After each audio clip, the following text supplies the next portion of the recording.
Bonjour. Donc je m'appelle Toine Nguyen. C'est la première fois que je viens ici. Et en fait, j'improvise un lightning talk avec vous pour tester la température sur un framework que mon équipe et moi on a créé. Donc en fait, j'ai créé une startup en trading algorithmique il y a une dizaine d'années. Donc je viens plutôt de la finance. Et je me suis mis au C++ pour coder les algorithmes de trading. Et on avait un problème assez important, c'est que pour les gens, pour recruter des gens qui venaient plutôt des écoles d'ingénieurs scientifiques, souvent ce sont des gens qui ne sont pas très très bons en C++.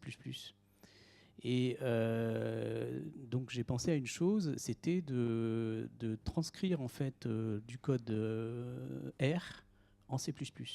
C'est-à-dire arriver sur un code C++ en écrivant comme du R, qui est un langage statistique, et faire en sorte que automagiquement la compilation se fasse plutôt bien.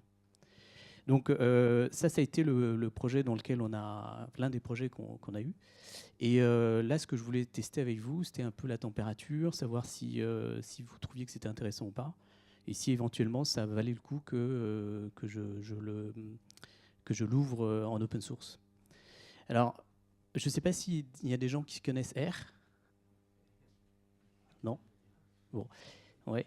Donc R, c'est un peu comme MATLAB. C'est un langage statistique. Alors, la particularité de R, c'est qu'en fait, c'est un langage vectoriel. Et le fait que ce soit vectoriel, c'est-à-dire qu'en fait, un objet est soit un float, soit un vecteur, c'est, je crois, ce que vous appelez un variant. Enfin, je ne suis pas au courant des dernières évolutions de C++, mais en gros, c'est ça. Et donc, à partir du moment où vous avez un vecteur ou une matrice, vous pouvez faire des calculs dessus assez vite. Et donc, dans R, il y a une espèce d'inférence de type qui se fait comme en Golang ou en Python, par exemple. Voilà. Et donc, nous, on a développé ça il y a une douzaine d'années. Donc, il y a des choses qui probablement seraient beaucoup plus simples maintenant à faire. Et donc, je voulais vous faire voir le type de résultat auquel on arrive.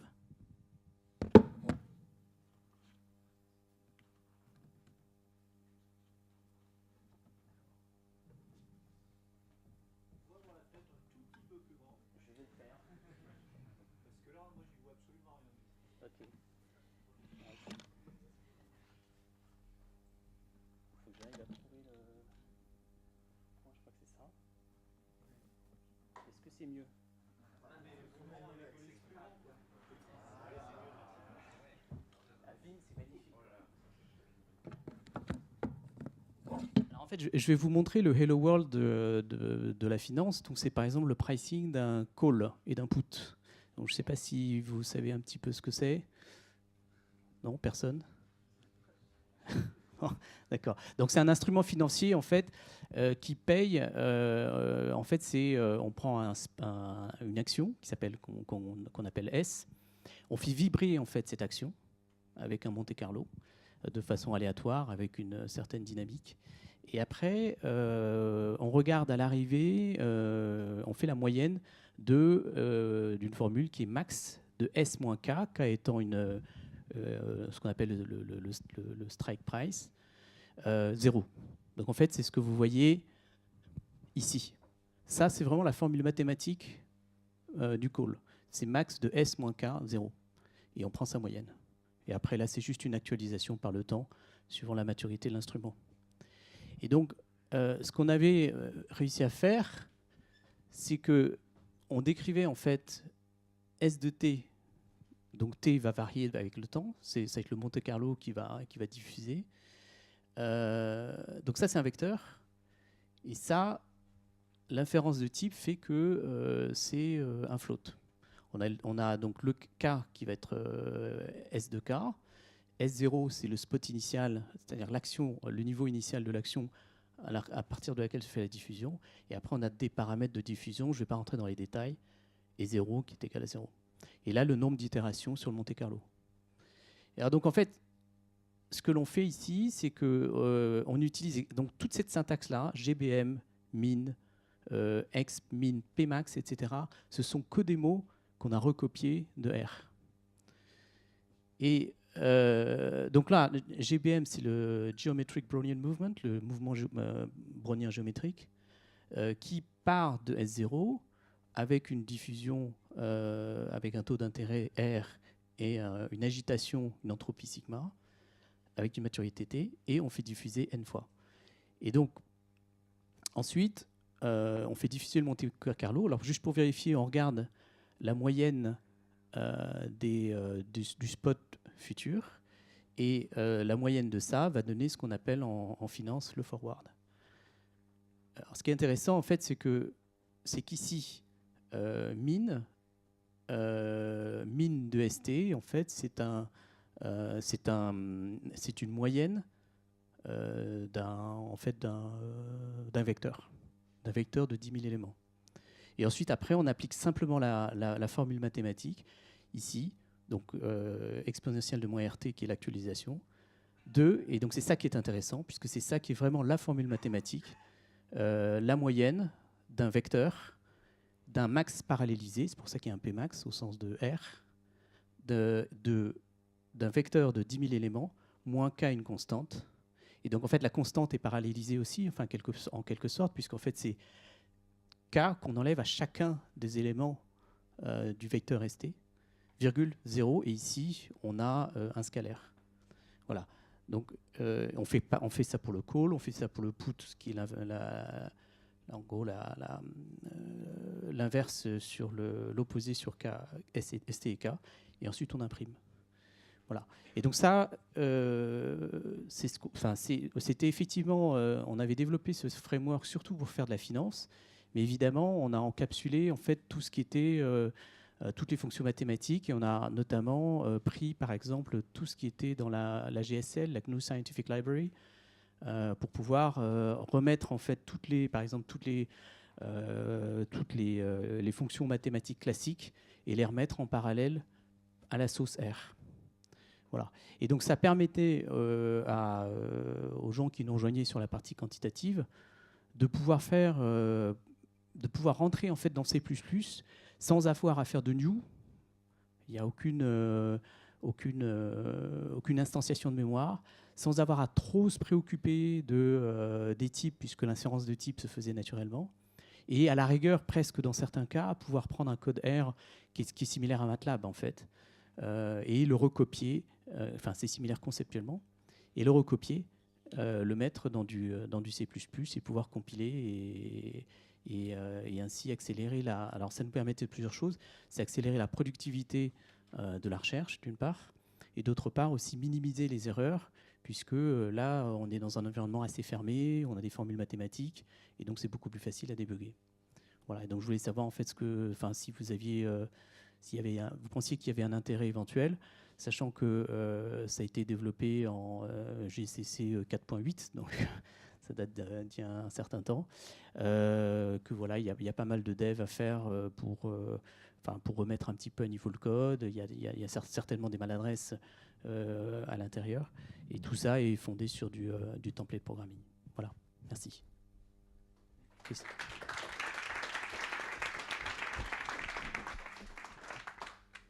Bonsoir. Du coup, moi j'aime bien l'idée de base de pouvoir justement faciliter l'entrée pour les développeurs qui arrivent et qui ne sont pas forcément de ce monde-là. Par contre, je pense que oui, il y a des améliorations possibles sur, par exemple, le type que tu as montré qui s'appelle Variant. Ouais, variant. Ouais. Ou par exemple, en C++, on a maintenant ce qu'on appelle la possibilité de faire du strong typing. Et en fait, dans l'idée, tu aurais pu faire, comme tu l'as expliqué, un peu l'équivalent de variant pour passer de l'un à l'autre, wrapper dans un strong type et l'écrire pareil, dire que c'est un variant. Et en fait, l'intérêt de ça, c'est de donner de l'expressivité à ton code.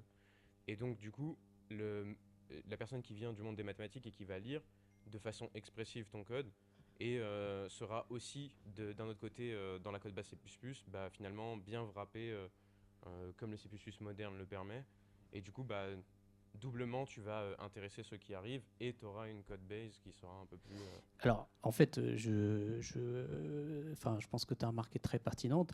Nous, on a développé ça il y a assez longtemps. Je suis quasiment persuadé que le type variant à l'époque, avec un V, n'existait pas dans le corpus GCC. C'est effectivement, enfin, l'une des idées que j'ai, c'est de voir dans quelle mesure on peut, à l'aune des nouvelles évolutions de C++, pouvoir réadapter le code pour que ce soit enfin, plus joli et plus utilisable. Et je pense que c'est une très bonne remarque. Oui. Ben moi, je pense que c'est une bonne idée aussi de conserver ton vieux code qui est compatible avec les vieux compilos. Oui, Voilà. alors effectivement. Voilà. Et de distinguer, c'est un peu comme voilà, il y a des frameworks en C++. Bah, quand ils ont voulu passer, voilà, quand ils sont passés en C++ 11, 14, 17, bah, ils ont fait avec le framework, bah, ils ont rajouté le chiffre 2. Donc tu pourrais faire pareil, déjà cette version-là qui est stable apparemment, Ouais. et puis faire une version 2 où on change en profondeur la sémantique. Oui, on peut envisager un fork open source avec quelque chose de beaucoup plus adapté. Nous, on l'avait développé sur Scientific Linux, qui est en gros une CentOS. Et CentOS est encore sur du GCC 4.8, je crois. Donc ça tourne.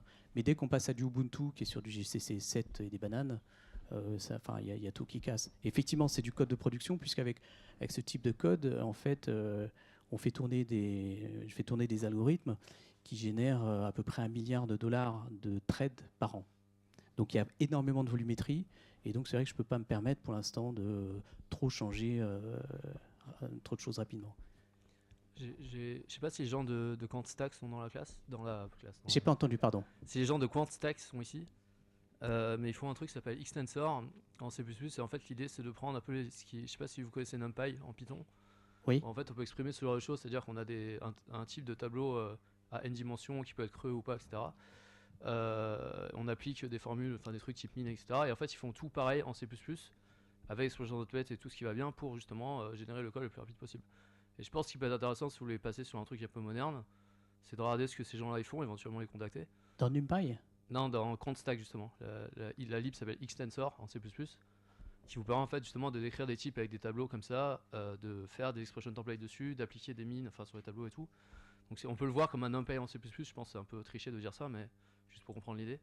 Je pense que ça peut vous intéresser si vous voulez repartir sur un appel un peu moderne. Oui, tout à fait. Alors après, c'est vrai qu'à l'époque, nous, on avait une contrainte très forte. C'était une contrainte de cohérence de code. C'est-à-dire que souvent en finance, les gens vont faire des simulations, des backtests, ce qu'on appelle des backtests, par exemple en Python, parce que c'est assez simple d'accès. Et puis après, en fait, le code de production, il est fait en C++. Mais le problème, c'est qu'il y avait une rupture de charge où il fallait qu'il y ait un moment un quant qui fasse du Python, qui explique à un programmeur C++ comment faire les choses. Et moi, comme c'était une société qui traitait sur des fonds propres, c'est-à-dire on n'avait pas vraiment trop l'opportunité de se planter, j'ai édicté de façon arbitraire que tout le développement, y compris le backtest, devait se faire en C++, de façon à ce que les algorithmes qui traitent sur les marchés soient exactement les mêmes que ceux qui étaient en backtest, de façon à au moins éliminer des problématiques de transcription, d'effets de bord, etc. Moi, je dis ça pour votre biblio, après, en fait, si vous voulez. Pardon ? C'est pour votre biblio, après, faites si vous voulez. Et juste une autre question pour sauter. Le R, c'est un langage typé ou pas ? Non. Donc en fait, à un moment donné, vous deviez donner des types et des trucs ou vous les inférez ? Non, on donne pas. Je crois qu'on donne pas de type. Ça fait longtemps que j'ai pas fait de R, mais on donne pas de type. En revanche, ça a une problématique, et celle de Python aussi, c'est que c'est très lent parce que c'est interprété. Voilà. Donc nous, par exemple, on avait fait. Quand vous passez en C++, quoi. Pardon ? Quand vous passez en C++, du coup, à un moment donné, du coup, c'est tout des variants. Tout est variant. Voilà, en fait. tout est dans les variants et l'inférence de type se fait dans les variants, en fait. D'accord. Sur des simulations, on avait des résultats en 2 semaines. En C++, on est tombé à quelques jours. Et après, il y a une partie du code qu'on a passé en GPU. Et là, on est passé à 20 minutes. Je crois qu'il y avait une question.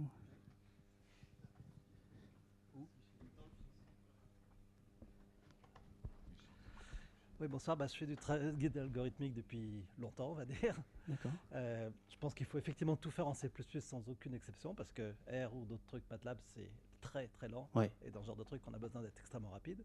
Ceci étant dit, j'espère que je ne vais pas trop te casser ta baraque. Ouais.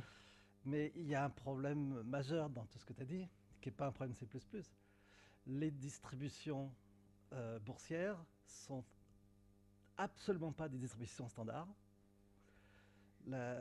Tous les outils statistiques qu'on trouve dans le commerce, ils viennent avec un paquet de distributions mathématiques sur étagère, et les distributions boursières ne correspondent absolument pas à quoi que ce soit qu'on trouve dans aucune distribution standard. Qu'est-ce que tu appelles une distribution boursière, pardon? Bon, la fameuse courbe de Gauss. Ah oui, d'accord, au sens statistique. Oui. Hmm. Oui. Non seulement Ah oui. ça correspond à rien de ce qu'il y a dans les outils statistiques, et en plus, c'est pas stable. Quand les marchés sont dans un mode chaotique, tu as des distributions qui n'ont rien à voir avec des périodes où ça passe dans ce qu'on appelle un range, c'est-à-dire c'est très stable. Donc les distributions sont non standards et non stables. Donc tous les outils de ce type, à mes yeux, sont inutilisables pour cette raison-là. Oui. Alors, donc il faut tout faire en C++, ce que je fais.